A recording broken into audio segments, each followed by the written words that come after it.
बरसों पुरानी बात है। सागरपुर नाम के एक नगर में दो दोस्त रहा करते थे। वो दोनों बहुत ही गहरे दोस्त थे। उनकी दोस्ती बचपन से ही थी और वो अक्सर जहां पर भी जाते एक साथ ही जाते। उनमें से एक का नाम संतोष और दूसरे का नाम सुंदर था। अब वो दोनों जवान हो चुके थे। संतोष एक व्यापारी का बेटा था और सुंदर के पिता नगर के कोतवाल थे। संतोष व्यापार के कामों में अपने पिता का हाथ बटाता था, जबकि सुंदर अपने पिता की ही तरह युद्ध कला सीख रहा था ताकि वो राजा की सेना में शामिल होकर अपने राज्य की रक्षा कर सके। वैसे तो संतोष जब भी व्यापार के लिए निकलता तो हमेशा अपने पिता के साथ ही जाता था, लेकिन एक बार ऐसा हुआ कि जब वो अपने पिता के साथ व्यापारिक यात्रा पर जाने वाला था तो उसके पिता बीमार पड़ गए। बीमार हो जाने के कारण वो काफी कमजोर हो गए थे। संतोष ने कई हकीमों और वैद्यों को बुलाया और अपने पिता का इलाज करवाया, लेकिन कोई फायदा न हुआ और आखिरकार उसके पिता इस दुनिया को छोड़कर चले गए। पिता की मौत के बाद संतोष बहुत ही दुखी रहने लगा था। उसे समझ में नहीं आ रहा था कि वो आगे क्या करे। अपने पिता की सलाह के बिना उसने कभी कोई कदम नहीं उठाया था, लेकिन अब उसके पिता इस दुनिया में नहीं थे।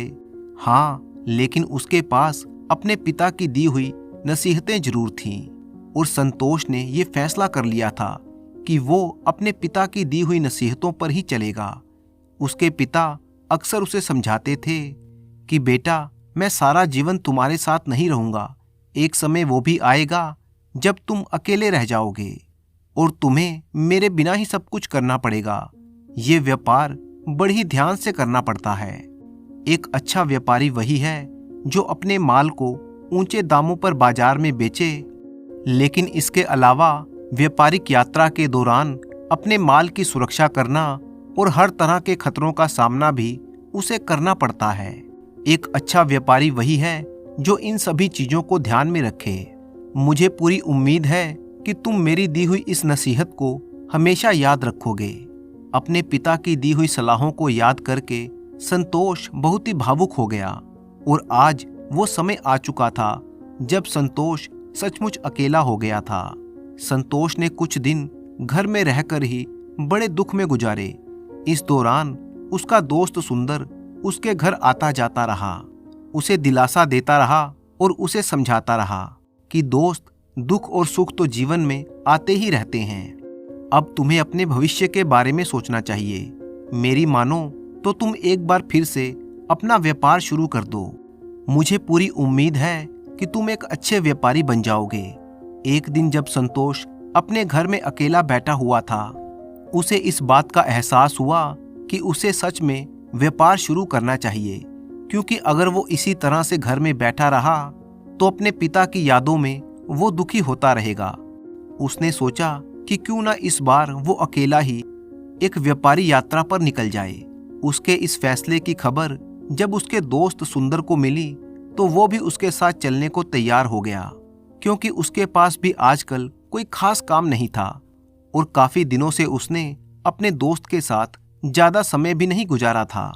सुंदर की ये बात सुनकर संतोष भी फौरन राजी हो गया और कहने लगा, हम दोनों एक साथ ही जाएंगे। इससे हमारा सफर भी अच्छा गुजर जाएगा और बचपन की यादें भी ताजा हो जाएंगी और फिर मुझे अपने पिता की कमी भी महसूस नहीं होगी। और फिर सुंदर भी घूमने फिरने की इच्छा से संतोष के साथ हो लिया। दोनों के इस सफर पर जाने के फैसले के बारे में जब उनके परिवार वालों को पता चला तो वे लोग काफी चिंतित हुए, क्योंकि उन दिनों बहुत ही खतरनाक और जालिम डाकुओं ने लूट मार मचा रखी थी। वो सुनसान जगहों से गुजरने वाले व्यापारियों के काफिले को लूट लिया करते थे। अगर कोई उनका विरोध करता तो वो उसे मौत के घाट उतार देते। दोनों दोस्तों ने अपने परिवार वालों को तसल्ली दी कि वो बिल्कुल सुरक्षित लौटकर वापस आ जाएंगे और उन्हें चिंता करने की बिल्कुल भी आवश्यकता नहीं है। अगले दिन वे दोनों अपना अपना सामान ऊंटों पर लादकर अपने सफर के लिए निकल पड़े। काफी दिनों तक वो अपनी यात्रा करते रहे, लेकिन इस दौरान उन्हें किसी भी तरह की किसी मुसीबत का सामना नहीं करना पड़ा और वो बड़े ही आराम से मिथिला नगर जा पहुंचे। और फिर उस नगर के बाजार में जाकर संतोष ने अपना सारा सामान धीरे धीरे बेच दिया। रात होने पर वे दोनों सराय में आकर रुक जाते। कुछ दिनों में ही संतोष ने अपना सारा सामान बेच दिया था। इस व्यापार में उसे काफी फायदा भी हुआ था। अब उसे अपने आप पर गर्व हो रहा था कि उसने अपने पिता की सलाह को मानते हुए व्यापार अच्छे से कर लिया और अच्छा मुनाफा भी कमा लिया। सुंदर ने संतोष के साथ मिलकर पूरा मिथिला नगर देखा। अब दोनों जिस काम को लेकर आए थे वो पूरा हो चुका था, इसलिए उन्होंने सोचा कि अब उन्हें वापस चलना चाहिए। वे दोनों वापस जाने से पहले एक बार फिर से बाजार में आए और अपने परिवार वालों के लिए कुछ उपहार खरीदे। शाम होने पर उन्होंने ये फैसला किया कि उन्हें अब अपने राज्य वापस चलने की यात्रा शुरू कर देनी चाहिए। इस यात्रा के लिए उनके पास ऊंट थे। संतोष के ऊंट पर 2 चमड़े के थैले लटके हुए थे जो सोने की मोहरों से भरे हुए थे। ये मोहरें उसने अपना माल बेचकर हासिल की थी, जबकि सुंदर के पास भी अपनी 100 सोने की मोहरें थीं जो वो अपने घर से साथ लेकर निकला था ताकि यात्रा में ये धन उनके काम आ सके। इसके अलावा परिवार वालों के लिए जो उपहार खरीदे गए थे वो भी उसी के ऊंट पर लदे हुए थे। दोनों अपने वापसी के सफर पर निकल पड़े। कुछ दिनों के सफर के बाद वे अपने नगर के बहुत ही नजदीक जा पहुंचे। अब उनकी थोड़ी ही यात्रा बची थी।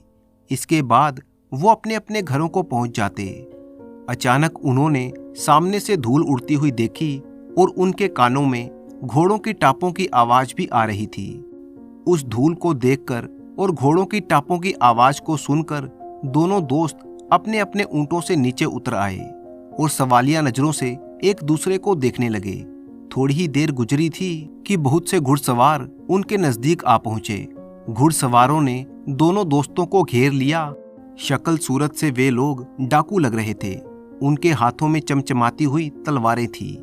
सबसे आगे एक भयानक शक्ल वाला आदमी था और वो डाकुओं का सरदार लगता था। उसने घोड़े पर बैठे बैठे ही एक जोरदार ठहाका लगाया और अपने साथियों से कहने लगा, शक्ल सूरत से ये लोग किसी अमीर घराने के लगते हैं। इनका सारा माल इनसे छीन लो। अगर ये विरोध करें तो इन्हें जान से मार दो। वैसे तो संतोष और सुंदर दोनों ही माहिर तलवारबाज थे और बहादुर भी बहुत थे, लेकिन इतने सारे डाकुओं से वो कभी मुकाबला नहीं कर सकते थे। इसलिए सुंदर ने डाकुओं के सरदार से कहा, तुम लोग बहुत सारे हो, इसलिए समझदारी इसी में है कि हम लोग तुम्हारा मुकाबला ना करें। तुम लोग हमारा सारा माल ले लो और हमें जाने दो। सुंदर की बात सुनकर डाकुओं का सरदार एक बार फिर से जोर से हंसा और फिर उसके इशारे पर उसके 2 साथी घोड़ों से उतरे और उन दोनों के ऊंटों की तरफ बढ़ने लगे ताकि ऊंटों पर लदे हुए सारे सामान को अपने कब्जे में ले सकें। सुंदर की उंगली में एक अंगूठी थी, जबकि संतोष के हाथ में एक बांसुरी थी। डाकुओं को आता हुआ देखकर उसने बांसुरी अपनी जेब से निकालकर हाथ में पकड़ ली थी। जब डाकू उनके ऊंटों से थैले उतार रहे थे और अपने कब्जे में ले रहे थे, तब सुंदर ने अपनी अंगूठी अपनी उंगली से उतारी और उसे जमीन पर फेंक दिया और उस पर पांव रखकर ऐसे खड़ा हो गया मानो उसे छुपाने की कोशिश कर रहा हो। और संतोष ने भी अपने हाथों में पकड़ी हुई बांसुरी को जल्दी से अपने कपड़ों में छुपा लिया। इन दोनों की ये हरकत डाकुओं के सरदार ने देख ली थी। वो घोड़े से उतरकर आगे बढ़ा। उसने सुंदर को धक्का देकर हटाया और जमीन से वो अंगूठी उठा ली और संतोष की पोशाक में हाथ डालकर उसकी बांसुरी निकाल ली और बोला, बेईमान लड़कों, ये बताओ कि तुम लोग ये अंगूठी और बांसुरी क्यों छुपा रहे थे?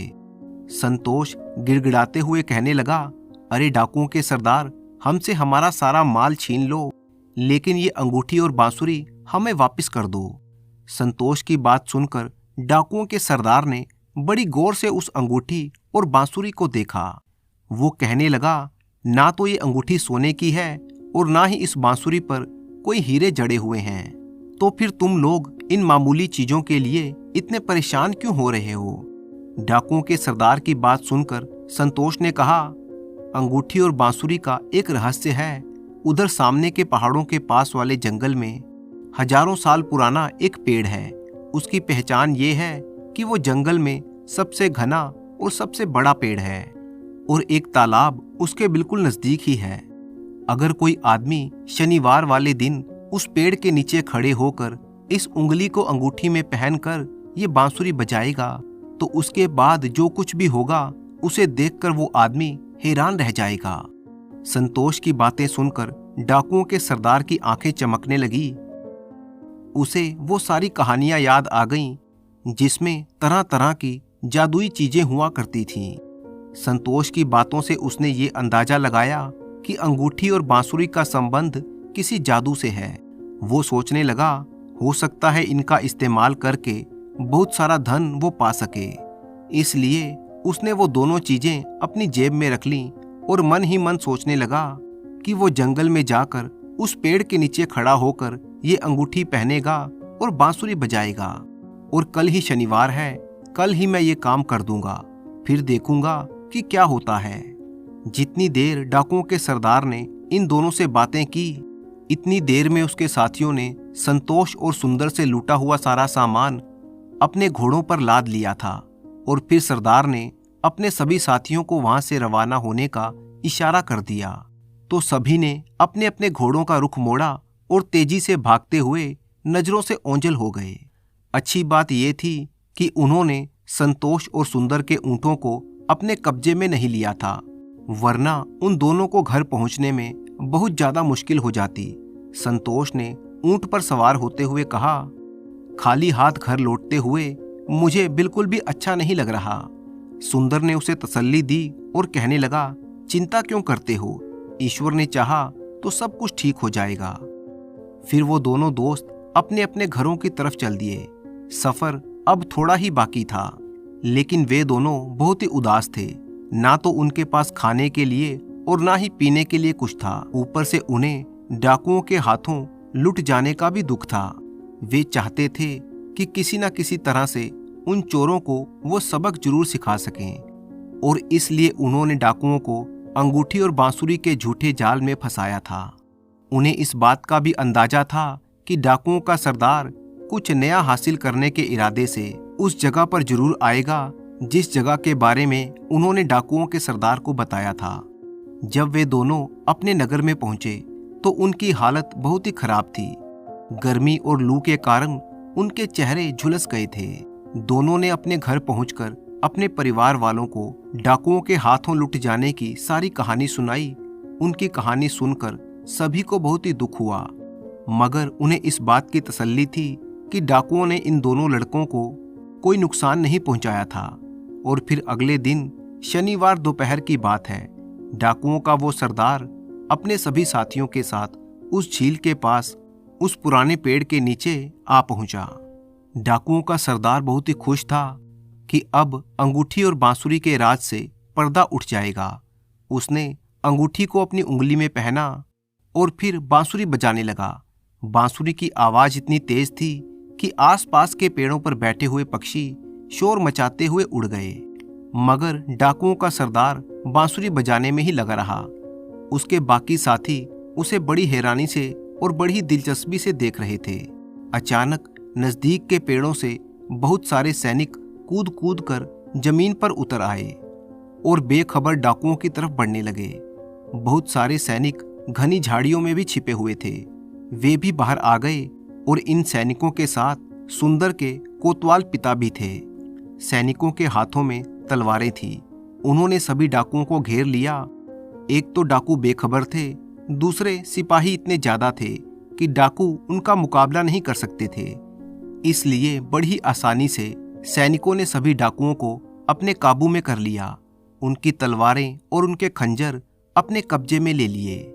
सभी डाकुओं को गिरफ्तार कर लिया गया। उसी वक्त झाड़ियों के पीछे से संतोष और सुंदर भी बाहर निकलकर आ गए। उन्हें देखकर सारे डाकू हैरान रह गए और सोचने लगे, ये दोनों तो वही नौजवान हैं जिन्हें कल ही हम लोगों ने लूटा था और इनसे ही हमारे सरदार ने अंगूठी और बांसुरी छीन ली थी। संतोष ने डाकुओं के सरदार से कहा, मैंने ठीक कहा था ना कि अगर कोई आदमी इस पेड़ के नीचे खड़ा होकर अंगूठी को पहनकर इस बांसुरी को बजाएगा तो उसके बाद जो कुछ भी होगा उसे देखकर वो आदमी हैरान रह जाएगा। डाकुओं का सरदार संतोष की बातें सुनकर ठगा सा रह गया। उसकी हालत देखकर सुंदर मुस्कुराने लगा। फिर संतोष ने डाकुओं के सरदार से कहा, अब तुम मुझे ये बताओ कि तुम्हें हैरानी हुई या नहीं। संतोष की ये बातें डाकुओं के सरदार को अब धीरे धीरे समझ में आ रही थी, लेकिन उसे ये समझ में नहीं आ रहा था कि वो अब क्या कहे और क्या ना कहे। सुंदर ने कहा, हमें पता था कि तुम लोग हमारी बात मानकर इस जगह पर जरूर पहुंचोगे ताकि अंगूठी और बांसुरी के भेद का पता लगा सको। इसलिए मैंने अपने पिता से कहकर इन सैनिकों को पेड़ों और झाड़ियों में छिपवा दिया था ताकि जब भी तुम लोग यहाँ पर आओगे ये लोग तुम्हें गिरफ्तार कर लेंगे। इसके बाद संतोष ने कहा, असल बात तो ये है कि जब हम व्यापार के लिए अपने घर से निकले थे हमने तभी ये तय कर लिया था और ये योजना बना ली थी कि अगर हम पर डाकुओं ने हमला कर दिया तो हम ये अंगूठी और बांसुरी की मनगढ़ंत कहानी उन्हें सुनाएंगे ताकि जब वो इस पेड़ के नीचे आएं तो सैनिक उन्हें गिरफ्तार कर लें। इस तरह से हम लोग उन्हें ऐसा सबक सिखाएंगे कि वो सारी जिंदगी याद रखेंगे। तुम लोगों ने काफी समय से इस इलाके में लूट मार मचा रखी थी, अब तुम्हें अपने किए की सजा मिलेगी। डाकुओं के सरदार की आंखों में गुस्सा और शर्मिंदगी साफ झलक रही थी। अब उसे ये बात समझ में आ गई थी कि किस तरह से इन चालाक दोस्तों ने उन्हें अपने जाल में फंसा लिया। संतोष ने कहा, अगर तुम लोग लूट मार की बजाय मेहनत मजदूरी करके अपना पेट पालते तो आज तुम लोगों को ये दिन देखना न पड़ता। डाकुओं के सरदार को इस बात पर बहुत ही शर्म आ रही थी कि संतोष और सुंदर ने उन्हें बड़ी आसानी से बेवकूफ बना दिया था। शर्म के मारे उसने अपना सिर झुका लिया। सुंदर के पिता, जो कि एक कोतवाल थे, उन्होंने संतोष और सुंदर से कहा, अगर आज हम इन खतरनाक डाकुओं को गिरफ्तार करने में कामयाब हुए हैं तो ये तुम दोनों की अकल और बहादुरी की वजह से हुआ है, क्योंकि ये तो किसी भी तरह से हमारे हाथ नहीं आ रहे थे। इन्होंने तो लोगों का जीना दुश्वार कर रखा था। किसी ने सच ही कहा है कि बुरे काम का अंजाम बुरा ही होता है। अब ये लोग भी अपने किए की सजा पाएंगे। इसके बाद सभी को कैद खाने में डाल दिया गया और उन्हें लंबी लंबी सजाएं हो गई, जबकि संतोष और सुंदर को उनके सोने की मोहरें और बाकी का सामान वापस मिल गया था। इस तरह से उन दोनों की बहादुरी और अक्लमंदी की वजह से ये डाकू अपने किए की सजा पा रहे थे और तब वहां के लोगों ने चैन की सांस ली। दोस्तों, इस कहानी से हम कई बातें सीख सकते हैं। पहली तो ये कि हमारे माता पिता जब भी हमें कोई सलाह देते हैं तो उस बात को हमेशा याद रखना चाहिए, क्योंकि वो कभी ना कभी जीवन में काम आ ही जाती हैं। उनका आशीर्वाद और उनकी सलाहें ऐसी रोशनी है जो हमें हर तरह के अंधेरे से निकाल सकती हैं। दूसरी बात ये कि सच्ची दोस्ती कभी भी समय और हालात की मोहताज नहीं होती, बल्कि ये तो ऐसा रिश्ता है जो मुश्किल घड़ी में भी सच्चे दोस्त की पहचान करवाता है। और तीसरी और सबसे जरूरी बात, अगर हमारे जीवन में कितनी भी कठिनाइयाँ या मुश्किल परिस्थितियाँ आएं, तो हमें हिम्मत नहीं हारनी चाहिए, बल्कि अक्लमंदी, संयम और ईश्वर पर विश्वास रखते हुए कठिनाइयों का सामना करना चाहिए। सोनपुर गांव के एक टूटे फूटे से मकान में दो बहनें रहती थी। बड़ी बहन का नाम था बाला, लेकिन गांव वाले उसकी पीठ पीछे उसे बला कहकर बुलाते थे, क्योंकि वो स्वभाव से बहुत ही चिड़चिड़ी और अव्वल दर्जे की झगड़ालू थी।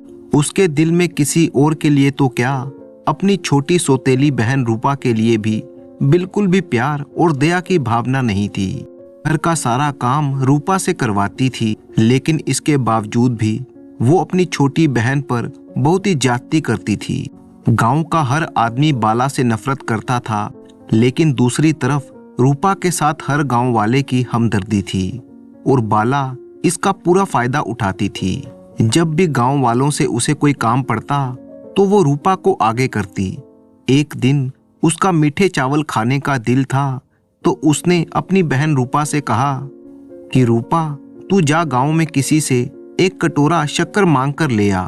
रूपा बोली, किससे मांग कर लाऊं दीदी, किसी के घर में भी तो हमारा आना जाना नहीं है। गांव के सभी लोगों से तुम्हारी लड़ाई हो रखी है। रूपा बोली, हाँ हाँ, मेरी तो सबसे लड़ाई है, लेकिन तेरी तो सबसे बनती है ना। तू किसी भी घर में चली जा, तुझे कोई मना नहीं करेगा। ऐसे ही दिन बीते जा रहे थे और फिर सर्दियों की एक ठिठुरती रात में दोनों बहनों के घर में सूखी लकड़ियां खत्म हो गई थी। उस समय बाला ने रूपा को डांटते हुए कहा, अरे कामचोर, तुझे दिन में कहा था कि सूखी लकड़ियां इकट्ठी करके ले आ। अब क्या होगा? अगर आज लकड़ियां नहीं जली तो ठंड के मारे मैं तो सुबह तक मर जाऊंगी। रूपा बोली, लेकिन दीदी, आपने कहा था कि सारे कपड़े धोने के बाद ही मैं जंगल में जाऊं, मगर कपड़े धोने तक तो रात हो चुकी थी। बाला ने कहा, अगर रात हो चुकी थी तो तूने कौन सा सोने चांदी और हीरे जवाहरात के गहने पहने थे, जो रात में तुझे जंगल में चोर डाकुओं का डर सता रहा था? क्या अब तेरी यही सजा है कि तू इसी वक्त जंगल से सूखी लकड़ियां बिन कर लेकर आ? रूपा कहने लगी, दीदी, मुझ पर दया करो। जंगल में चोर डाकुओं का ही नहीं बल्कि जंगली जानवरों का भी डर है। इतनी रात में अगर मैं वहां पर गई तो जानवर मुझे खा जाएंगे। बाला ने उसे फटकारते हुए कहा, ज्यादा बन मत, चल यहाँ से जल्दी जाकर लकड़ियां लेकर आ, नहीं तो जंगली जानवर तुझे बाद में खाएंगे, उससे पहले मैं तेरी खाल खींच दूंगी। ये कहकर बाला ने रूपा को धक्के देकर घर से बाहर कर दिया। बेचारी बदनसीब रूपा रोती बिलखती हुई जैसे ही अपने घर से बाहर निकली, ठंडी हवा के पहले ही थपेड़े ने उसे कंपा कर रख दिया। मरती क्या ना करती, मजबूरी में वो जंगल में चली गई। कुछ देर बाद ठंड से कांपती हुई वो जंगल में लकड़ियां इकट्ठी कर रही थी और जब किसी खतरनाक जानवर की दहाड़ सुनती तो सांस रोककर भगवान को याद करने लगती। रूपा सूखी लकड़ियों को इकट्ठा करते हुए जंगल में आगे बढ़ती जा रही थी। ठंड के कारण कोहरा इतना ज्यादा फैला हुआ था कि हर लकड़ी उसे गीली ही मिल रही थी। वो सोच रही थी, अगर मैं इन गीली लकड़ियों को इकट्ठा करके घर ले जाऊंगी तो मेरी दीदी मुझे इन्हीं गीली लकड़ियों से मार मार कर मेरी चमड़ी उधेड़ देगी। तभी अचानक अंधेरे में उसे ठोकर लग गई और उसका सर एक पत्थर से जा टकराया। अगले ही पल उसकी आंखों के सामने अंधेरा छा गया और वो जमीन से दोबारा उठ ना सकी और वहीं पर बेहोश हो गई। लेकिन उसके भाग्य में अभी और भी दुख झेलना बाकी था। तभी तो उसके बेहोश हो जाने के बाद ना तो बर्फीली ठंड में उसका शरीर अकड़कर मुर्दा हुआ और ना ही जंगल के किसी जानवर ने उसे अपना भोजन बनाया। सुबह होते ही सूरज की किरणों की गर्मी से उसके बेहोश शरीर में एक बार फिर से जान पड़ गई। होश में आने पर वो सोचने लगी कि अगर मैं घर जाऊंगी तो मेरी जल्लाद दीदी मुझे मार मार कर मेरा पूरा शरीर सुजा देगी और आज तो शायद वो मुझे जिंदा ही ना छोड़े, क्योंकि वो समझेगी कि मैं रात भर मजे से कहीं पर आग जलाकर सो रही थी। मैं बेहोश हो गई थी, मेरी इस बात पर तो उसे विश्वास ही नहीं होगा। घर लौटकर अपनी दीदी की डांट और उसकी मार के बारे में सोचकर ही रूपा की कंपकपी छूट गई। इसीलिए उसने अब मन ही मन में ये फैसला कर लिया था कि वो अब कभी भी घर वापस नहीं लौटेगी। मैं यहीं जंगल में रहूंगी, देर सवेर कोई जंगली जानवर मुझे खाकर मेरी मुश्किलों भरी जिंदगी को खत्म कर देगा। और फिर घर वापस ना लौटने का फैसला करके उसने महसूस किया जैसे कोई परिंदा किसी पिंजरे से आजाद हुआ हो। और फिर सबसे पहले उसने कुछ रसीले फल तोड़कर अपनी भूख शांत की। इसके बाद यूं ही किसी अनजान मुसाफिर की तरह वो आगे बढ़ने लगी, जिसकी ना तो कोई मंजिल थी और ना ही कोई ठिकाना। दिन पर दिन बीतते चले गए, लेकिन ना तो किसी जंगली जानवर ने रूपा को अपना निवाला बनाया और ना ही रूपा को जंगल में कहीं पर कोई ऐसी जगह मिली जहां पर वो ठहर जाती। वो जंगल में उछलती कूदती पक्षियों से बातें करती हुई आगे ही आगे बढ़ती जा रही थी। लेकिन एक दिन अचानक रूपा को घने जंगल में एक सुंदर सा महल दिखाई दिया। जैसे ही रूपा की निगाहें उस महल पर पड़ी तो उसे लगा मन को मंत्र मुग्ध कर देने वाला मधुर संगीत भी बज रहा था। रूपा सोचने लगी, इस भयानक जंगल में ये महल किसने बनवाया होगा? आखिर कौन हो सकता है इस शानदार महल का मालिक? और कौन होगा जो इतना मधुर संगीत बजा रहा है। इस संगीत को सुनते ही मेरा मन नाचने को हो रहा है। ये सोचते सोचते रूपा महल के अंदर दाखिल हो गई। उसने देखा कि ये महल बाहर से जितना शानदार नजर आ रहा था, अंदर से तो वो और भी ज्यादा शानदार और बड़ा था। लेकिन अगले ही पल उसने महसूस किया कि इतने बड़े महल में उसके अलावा और कोई भी नहीं था। वो पूरा महल एकदम खाली था। उसके मन में ख्याल आया, कहीं ऐसा तो नहीं कि मैं इस महल में कैद हो गई हूँ, क्योंकि मुझे तो यहाँ पर कोई संगीत बजाने वाला भी नजर नहीं आ रहा। मालूम पड़ता है कि संगीत की आवाज महल की दीवारों से अपने आप ही आ रही है। कुछ सोचकर रूपा झटपट महल के बाहर आ गई। सोचने लगी, नहीं, बिल्कुल नहीं। कौन कहता है कि मैं इस महल में कैद हूँ? मैं तो पूरी तरह से आजाद हूँ। जब चाहे मैं इस महल से बाहर निकल सकती हूँ। लेकिन फिर भी मुझे महल में रहकर ही इंतजार करना चाहिए, क्योंकि ये शानदार महल जिसका भी है वो कभी ना कभी तो यहाँ पर वापस आएगा ही, और तब मुझे मेरे हर सवाल का जवाब मिल जाएगा। इसके बाद रूपा महल के सबसे ऊंचे बुर्ज पर जा पहुंची। वहां पर खड़ी होकर उसने पूरी घाटी पर एक नजर मारी। उसने देखा कि पूरी घाटी तरह तरह के अनगिनत और रंगीन फूलों से सजी हुई थी। इस तरह के फूल तो उसने अपनी पूरी जिंदगी में कभी नहीं देखे थे। कई घंटों तक वो उस रंग बिरंगी फूलों से भरी हुई घाटी को देखती रही और महल में किसी के लौटने का इंतजार करती रही। लेकिन दिन ढलते ढलते वो नीचे महल में आ गई। सोचने लगी, बड़ी हैरानी की बात है कि अभी तक इस शानदार महल का मालिक वापस क्यों नहीं आया। अब तो मुझे बड़े ही जोर से भूख लग रही है। वैसे तो इस शानदार महल में दुनिया की सारी सुख सुविधाएं हैं, लेकिन खाने पीने की कोई चीज मुझे नजर नहीं आ रही। अभी उसने ये सोचा ही था कि अचानक खाने पीने के व्यंजनों से भरी हुई एक मेज उसके सामने प्रकट हो गई। ये देखकर रूपा सोचने लगी, अरे ये तो चमत्कार हो गया। इस मेज पर तो खाने के इतने सारे व्यंजन हैं, जबकि खाने के लिए तो मैं सिर्फ अकेली हूँ। और फिर उस दिन रूपा ने खूब डटकर खाना खाया। जैसे ही वो खाना खाकर उठी तो व्यंजनों से भरी हुई वो मेज गायब हो गई। रूपा सोचने लगी, अरे वाह, ये तो बहुत ही अच्छा तरीका है। ना खाना बनाना पड़ा, ना पकाना पड़ा, ना जूठन उठानी पड़ी और ना ही बर्तन धोने का झंझट, जबकि मुझे खाने को वो सब कुछ मिला जो शायद बड़े बड़े राजाओं और महाराजाओं के नसीब में होता है। अब तो बस सोने के लिए एक खाट और ओढ़ने के लिए एक कंबल मिल जाए तो बहुत दिनों के बाद आज मैं पांव पसार कर खूब मीठी नींद सोऊंगी।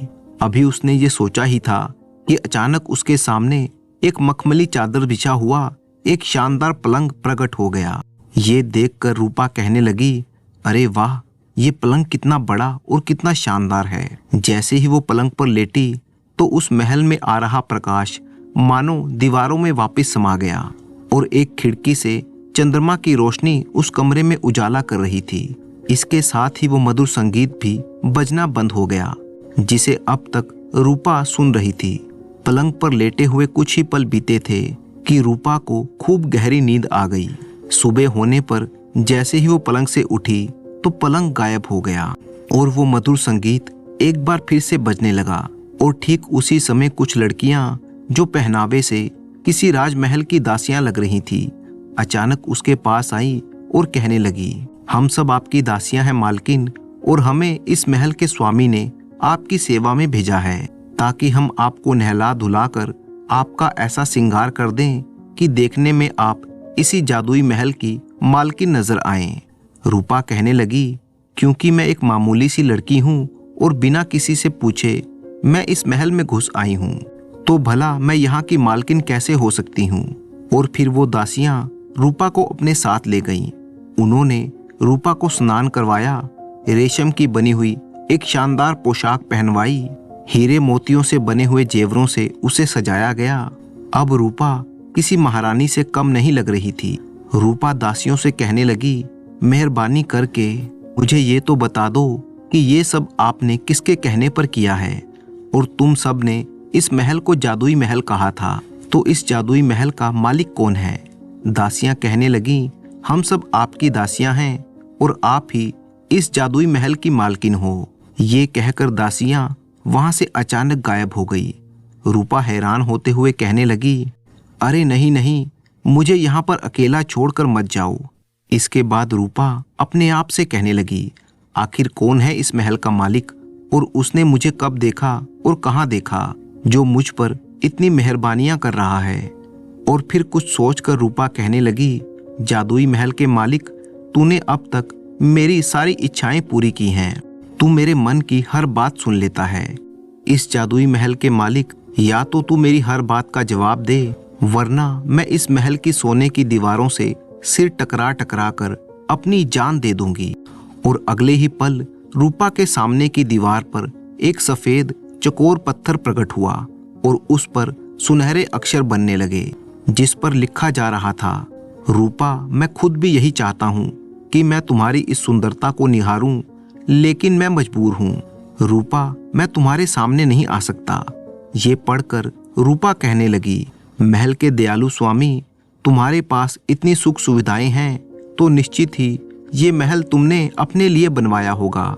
फिर भला तुम अपने ही महल के अंदर ना आने के लिए क्यों मजबूर हो? आखिर तुम सचमुच में इस महल में नहीं आ सकते तो मुझे बताओ कि मैं तुम्हारी वो मजबूरी समाप्त कर सकती हूँ।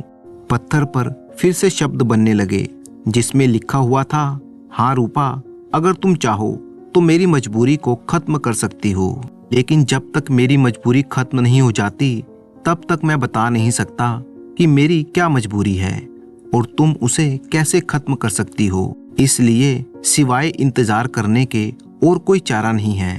रूपा कहने लगी, इस महल के नेक दिल मालिक, तुम तो सिर्फ इस महल के अंदर ना आने के लिए मजबूर हो, तो फिर ठीक है, मैं महल से बाहर आ जाती हूँ, तब तुम मेरे सामने प्रकट हो जाना।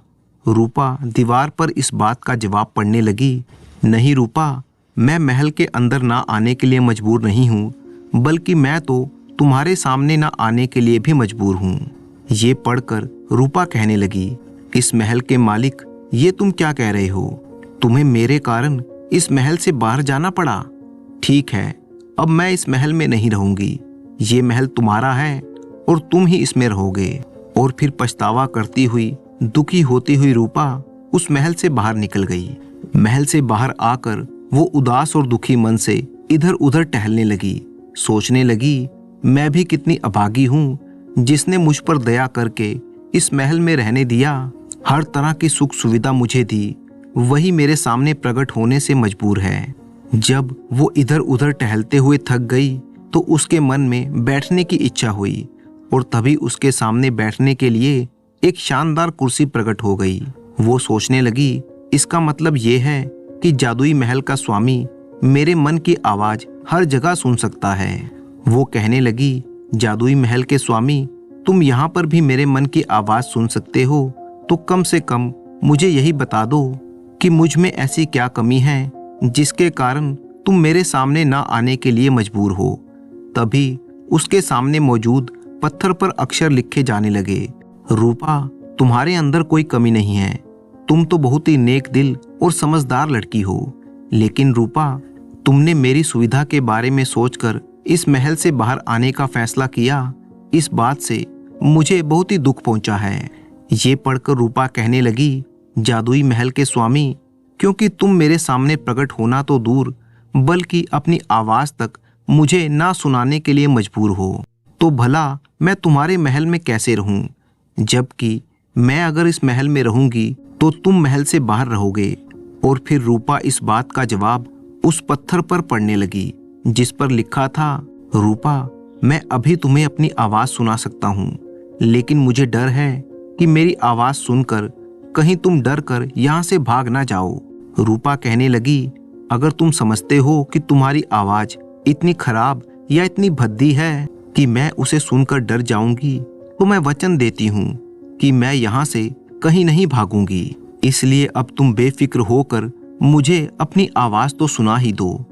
और तभी बादलों की गड़गड़ाहट जैसे तेज और भयंकर आवाज घाटी में गूंज उठी, रूपा, तुम बहुत ही अच्छी और बहुत ही नेक दिल हो, लेकिन मैं बदनसीब तुम्हारे सामने खड़ा होकर तुम्हारी सुंदरता को नहीं निहार सकता। ये भयानक आवाज सुनकर रूपा सोचने लगी, ये किसी इंसान की आवाज है या बादलों का भीषण गर्जन। रूपा उस आवाज से इतनी डर गई कि वो बेहोश हो गई। कुछ देर के बाद जब वो होश में आई तो डर के मारे वो कांप रही थी और सोच रही थी कि ये आवाज किसी इंसान की तो कभी नहीं हो सकती। फिर भला ये भयंकर आवाज किसकी थी? क्या वो खुद भी इतना डरावना होगा?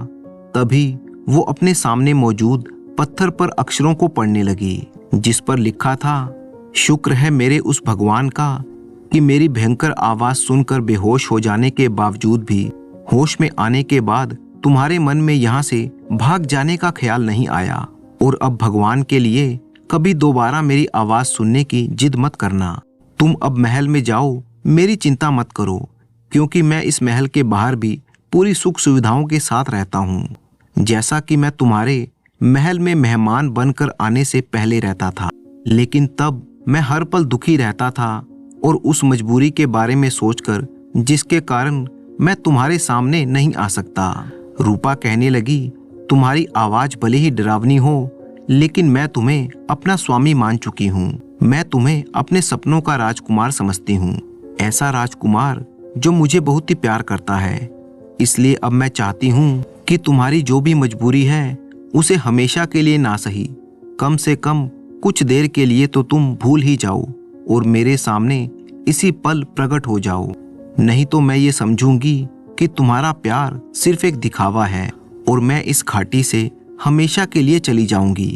तभी उसके सामने मौजूद पत्थर पर अक्षर प्रकट होने लगे, जिस पर लिखा था, नहीं नहीं रूपा, मेरा जो रूप है वो तुम्हारे सपनों के सुंदर राजकुमार जैसा नहीं है, बल्कि वो तो मेरी आवाज से भी ज्यादा डरावना और भद्दा है, जिसे देखकर तुम मुझे बिल्कुल भी प्यार नहीं करोगी, बल्कि मेरा वो रूप देखते ही तुम्हारे नरम दिल पर इतनी गहरी चोट लगेगी कि तुम उसी वक्त बेहोश हो जाओगी और फिर यहाँ पर एक पल के लिए भी रुकना ठीक नहीं समझोगी। रूपा कहने लगी, अच्छा तो तुम्हारी यही मजबूरी है कि तुम मुझे अपना वो भयानक और भद्दा रूप नहीं दिखाना चाहते, क्योंकि तुम्हें डर है कि तुम्हारे उस रूप को देखते ही मैं यहाँ से भाग जाऊंगी। तभी उस पत्थर पर अक्षर प्रकट होने लगे, हाँ हाँ रूपा, मेरा भयानक बेडोल और कुरूप शरीर ही मेरी वो मजबूरी है, क्योंकि मैं अच्छी तरह से जानता हूँ कि मेरे उस रूप को देखने के बाद मुझे एक पल के लिए भी तुम स्वीकार नहीं करोगी। रूपा ने कहा, नहीं नहीं स्वामी, मैं तुम्हारे उस भयानक रूप को भी स्वीकार कर लूंगी, क्योंकि तुमने वास्तव में मुझे मेरे सपनों के राजकुमार की तरह खूब प्यार किया। खूब प्यार करने वाले, मुझे खुश देखने वाले, बिल्कुल साफ और सच्चे दिल वाले हो। इसीलिए अब तुम खुद को मेरे सामने प्रकट कर ही दो। रूपा का इतना कहना था कि तभी उसके सामने एक भयानक दानव प्रकट हो गया, जिसे देखते ही ना चाहते हुए भी रूपा का पूरा शरीर डर के मारे कांपने लगा और वो चीख उठी। दानव कहने लगा, रूपा, तुमने मुझसे वादा किया था कि तुम मुझसे डर कर यहाँ से भाग कर नहीं जाओगी, बल्कि मुझे अपना लोगी। दानव का ये रूप देखकर रूपा की आंखों के सामने अंधेरा छा गया और वो बेहोश होकर गिर पड़ी। दानव ने बेहोश रूपा को देखकर किसी बच्चे की तरह फूट फूट कर रोना शुरू कर दिया। तभी उसके आंसुओं की एक बूंद रूपा के चेहरे पर गिरी, जिसके कारण रूपा का चेहरा भीगा और वो होश में आ गई। होश में आते ही रूपा ने अपने आप को उस दानव की हथेली पर देखा तो भय और नफरत के कारण वो चीखने लगी, नहीं दानव, मुझे छोड़ दो, मुझ पर तरस खाओ, मुझे आजाद कर दो, वरना मैं इसी समय तुम्हारी हथेली से छलांग लगाकर अपनी जान दे दूंगी। और फिर दानव ने अपनी हथेली जमीन पर रख दी। रूपा दानव की हथेली से नीचे उतरकर दानव को नफरत भरी निगाहों से देखने लगी और फिर वहां से जाने लगी। रूपा को वहां से जाता हुआ देखकर वो दानव कहने लगा, मैं जानता था रूपा कि मेरे इस विकराल और भयानक रूप को देखकर तुम सहन नहीं कर पाओगी, इसीलिए मैं तुम्हारे सामने नहीं आना चाहता था, लेकिन तुमने मुझे धमकी ही ऐसी दी कि मुझे मजबूर होकर तुम्हारे सामने आना पड़ा। परंतु याद करो रूपा, तुमने मुझे वादा किया था कि मेरा ये रूप देखकर भी तुम यहाँ से नहीं भागोगी, लेकिन तुमने तो अपना वचन तोड़ दिया। अपना वचन भूलकर तुम यहाँ से जा रही हो। तुम्हारा प्यार प्यार नहीं बल्कि दिखावा था। लेकिन मैंने तो तुम्हें सच्चे दिल से चाहा था, इसलिए अब तुम यहाँ पर नहीं रहोगी तो मैं भी जिंदा नहीं रहूंगा। ये कहते कहते वो दानव बहुत ही ज्यादा भावुक हो गया। 2-4 लंबे लंबे डग भरकर वो एक पहाड़ के नजदीक जा पहुंचा और फिर पहाड़ से अपना सिर टकराने लगा। दानव की ओर से पीठ फेर कर जब रूपा जा रही थी तो अचानक पहाड़ से उसकी टक्कर से हुई भीषण आवाज सुनकर वो पलटी और सोचने लगी, पहाड़ से टक्कर मार मार कर ये अपनी जान देने पर उतारू है। इसने सचमुच मुझसे सच्चा प्यार किया है, मुझे ही चाहा है। तभी तो मुझे जाते हुए देखकर ये दीवानों की तरह अपना सिर पहाड़ से टकरा टकरा कर अपनी जान देने पर तुला है। दानव की ये हालत देखकर रूपा चीखती हुई उसकी ओर भागने लगी और कहने लगी, हे भगवान, ये मुझसे कैसा अपराध हो गया कि मैं उसके सच्चे और निस्वार्थ प्यार को ठुकरा कर जा रही थी। इधर चीखती हुई रूपा जब दानव की तरफ आ रही थी कि तभी अचानक दानव के सिर पर एक भारी चट्टान आ गिरी और जब रूपा उस दानव के पास पहुंची तो दानव का विशालकाय शरीर शांत हो चुका था। ये हालत देखकर रूपा का नाजुक दिल अंदर ही अंदर टूट गया और वो अपनी इस गलती को पछतावे के आंसुओं से धो रही थी कि तभी अचानक अनोखा चमत्कार हो गया। दानव का वो महाविशाल शरीर तेजी से सिकुड़ने लगा और देखते ही देखते उस दानव की काया पलट हो गई और रूपा को उस दानव की जगह पर नजर आया अपने सपनों का राजकुमार। ये देखकर तो रूपा को विश्वास ही नहीं हो रहा था कि वही विशालकाय दानव जो अब राजकुमार के रूप में बदल चुका था। तब वो राजकुमार सा दिखने वाला नौजवान कहने लगा, रूपा, अपनी आंखों पर विश्वास करो, यही मेरा असली रूप है, बल्कि वो दानव वाला नहीं। ये सुनकर रूपा कहने लगी, तुम्हारी ऐसी क्या मजबूरी थी कि तुमने मुझे अपना वो भयानक रूप दिखाया लेकिन अपना असली रूप नहीं दिखाया। तब वो नौजवान कहने लगा, रूपा, मैं विजयगढ़ नाम के एक राज्य का राजकुमार हूँ। मेरा नाम है विजय कुमार। बात दरअसल ये है कि हमारे राज्य पर अक्सर दानव, राक्षस और जादूगर हमला करते रहते थे और तब अपने राज्य की रक्षा के लिए मैंने तंत्र मंत्र की विद्या सीखनी शुरू की और मैं एक तांत्रिक बन गया। मैंने अपनी तंत्र विद्या का प्रयोग करके अपने राज्य को उन दुष्ट दानवों और जादूगरों से बचाया।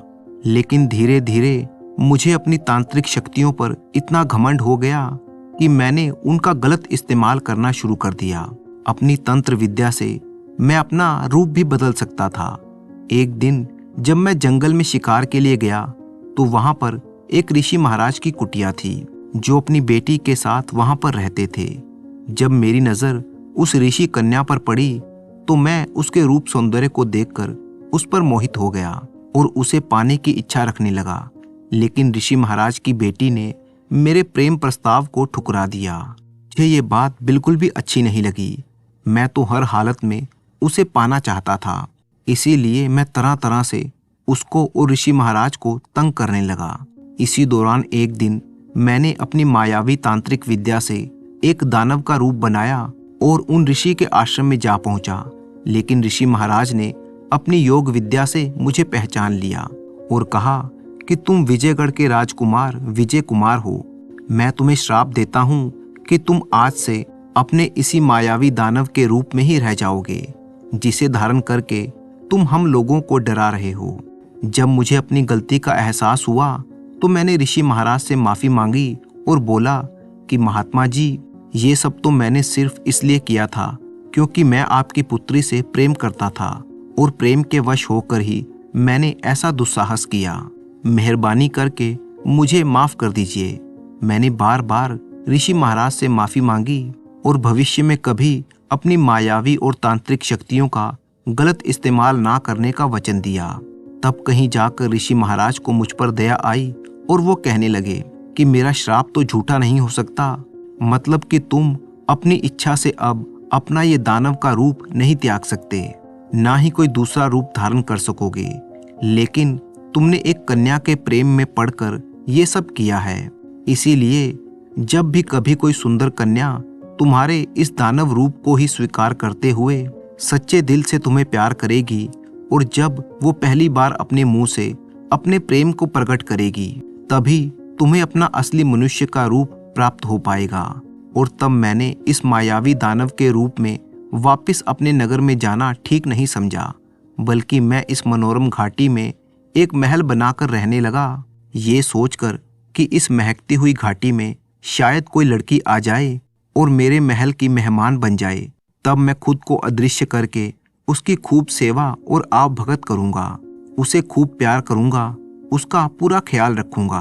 तब शायद वो भी मुझसे प्यार करने लगे। और फिर यहाँ पर पहुँचने के बाद तुम्हारे साथ क्या क्या हुआ ये सब तो तुम्हें मालूम है। रूपा बोली, हाँ वो सब तो मैं जानती हूँ, लेकिन तुमने उन दासियों के बारे में नहीं बताया जिन्होंने सुबह मेरा श्रृंगार किया था। वो कौन थी और कहाँ से आई थी?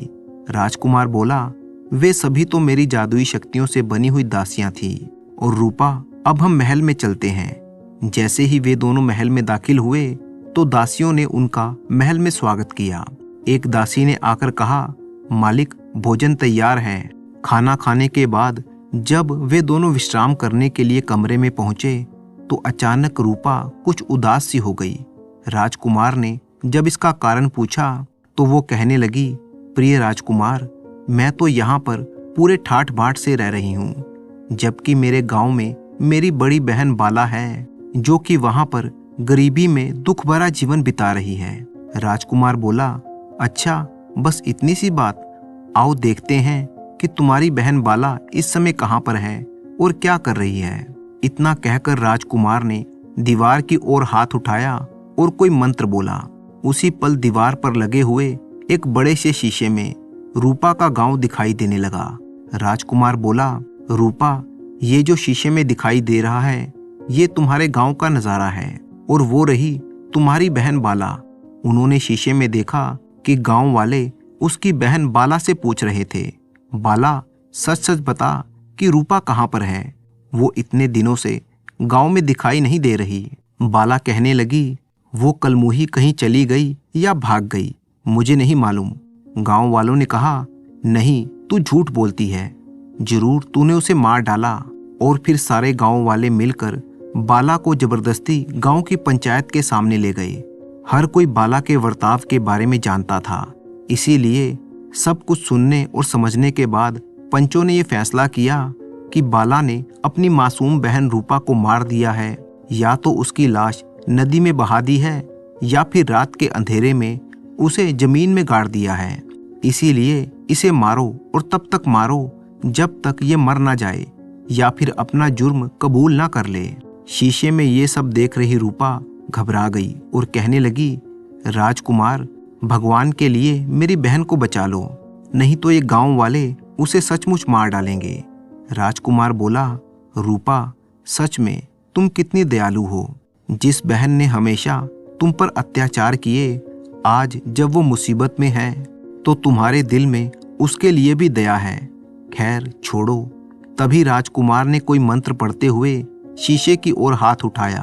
अगले ही पल रूपा की बड़ी बहन बाला राजकुमार के जादू के असर से साक्षात उनके सामने प्रकट हो गई। रूपा को देखकर बाला कहने लगी, रूपा, तू यहाँ पर इस महल में, वो भी एक रानी के रूप में, ये सब कैसा चमत्कार है। तब रूपा ने अपनी सौतेली बहन बाला को अपनी सारी आप बीती बताई, जबकि दूसरी तरफ वो सब गांव वाले हैरान थे कि अचानक उनके बीच में से बाला कहाँ गायब हो गई। रूपा की सारी कहानी सुनकर बाला रूपा से माफ़ी मांगते हुए कहने लगी, मुझे माफ़ कर दो बहन। और फिर वो राजकुमार से कहने लगी, राजकुमार जी, आप भी मुझे माफ़ कर दीजिए और अपनी दासी बनाकर अपने चरणों में मुझे जगा दीजिए। राजकुमार ने कहा, चिंता मत कीजिए साली जी, अब आप भी हमारी तरह हमारे साथ ही पूरे ठाठ बाट से रहेंगी। और फिर कुछ दिनों तक वो तीनों उसी महल में रहे।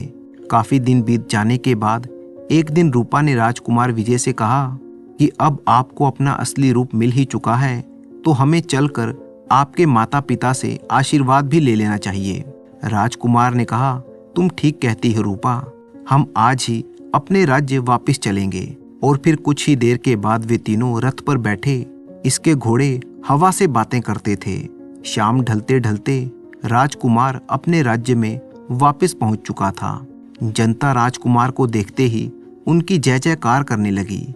महाराज और महारानी को जब राजकुमार ने सारी कहानी बताई और उन्हें रूपा से मिलवाया तो उनकी खुशी का कोई ठिकाना ना रहा।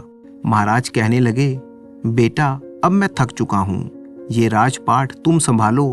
अब मैं अपना बाकी का जीवन परमपिता परमेश्वर की भक्ति में बिताना चाहता हूँ। राजकुमार ने कहा, पिताजी आपका आदेश मेरे सिर माथे पर। उस दिन के बाद से राजकुमार ने अपनी जादुई शक्तियों का कभी भी गलत इस्तेमाल नहीं किया, बल्कि अपनी उन शक्तियों से अपनी प्रजा की भलाई के काम किए और कई सालों तक राज किया। तो दोस्तों, मुझे पूरी उम्मीद है कि आपको ये कहानी बहुत ही पसंद आई होगी। तो इसी तरह की मज़ेदार कहानियाँ देखने के लिए आप चैनल को सब्सक्राइब कर लीजिए। वीडियो अच्छी लगी तो इसे लाइक कीजिए। साथ ही साथ अपने अच्छे अच्छे कमेंट करना बिल्कुल मत भूलिएगा। कमेंट बॉक्स में अपने नाम के साथ अपने शहर का भी नाम लिखें। तो मिलते हैं आपसे किसी अगली कहानी में। तब तक के लिए अपने दोस्त राणा मंजीत सिंह को अनुमति दीजिए।